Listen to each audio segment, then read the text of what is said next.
চমৎকার পরিবেশ। এই ভাই কাহিনী কি কোন, কেমন লাগতেছে এখন? ভালো লাগতেছে না? চমৎকার একটা পরিবেশ, একেবারে মনে করেন হৃদয়টা শীতল হয়ে যাওয়া। বাইরের মনে ঠান্ডা হয়ে গেছে, বাইরের মনে ঠান্ডা হয়ে গেছে এখন। আরে লরে, আলহামদুলিল্লাহ। এ কাউসার ভাই কি অবস্থা? কই কই আপনি? এই তো ভাই আছি আপনার অনুভূতিটা কেমন? খুবই ভালো লাগতেছে, এই জায়গায় এসে গ্রামের একটা অনুভূতি লাগতেছে।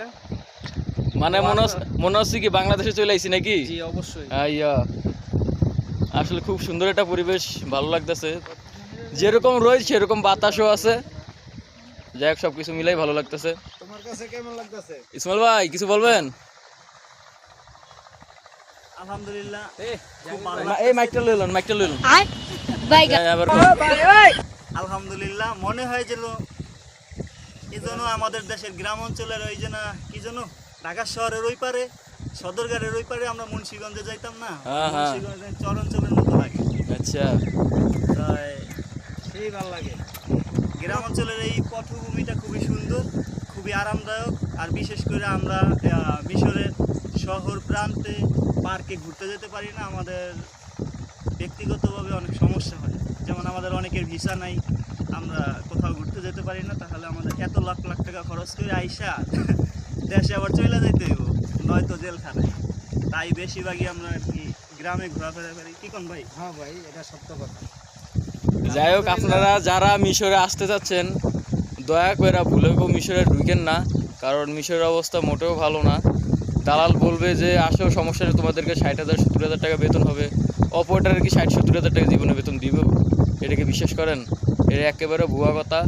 আপনারা যারাই আসতে চান, যদি আপনাদের নিজস্ব লোক থাকে তাহলে আসবেন, তাছাড়া আসার দরকার নাই। সমস্যা নাই, ওই যে বাস দেওয়ানোর লাগে ভাই আছে, ভাই তো কইছে আল্লাহ হাবিবি কাম টু ইজিপ্ট, ওই বাস দেওয়ানোর লাগে এছাড়া আর কিছুই না।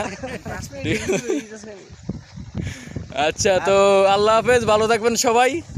মিশরে আসলে কেয়ারলি ভাবে আসবেন, ব্যাস এতটুকুই। আসবেন না, আসবেন না, ওই যে আসবেন না। বাঙালিরা যতই কও ভাই আইবই, যতই কও আইবা না আরো বেশি আইবো। যদি কও যে আসেন তাহলে ঠিকই দেখা আসতে পারবেন। এই যে 70,000 টাকা স্যালারি পাবেন, এই যে এই কাজ করতে হবে, বেলচা মারতে হবে। এইটা যদি মারতে পারতো অন্য দেশের মতো তাইলে ভালো হইতো, কিন্তু এই দেশে এই কাজটাও নাই। এই দেশে গার্মেন্টসের কাছে আর কিচ্ছু নাই। 20,000 টাকা পাইবেন প্রতি মাসে। প্রতি মাসে 20,000 টাকা পাইবেন, খাইলে 10,000 থাকবা, 10,000 পাঠাইতে পারবেন। না পাইলে আপনি যার টাকা আইছেন 20,000 টাকা চাকরি আমার ভাইয়ে দিব, যদি আসেন তাহলে ভাইয়ে দিব।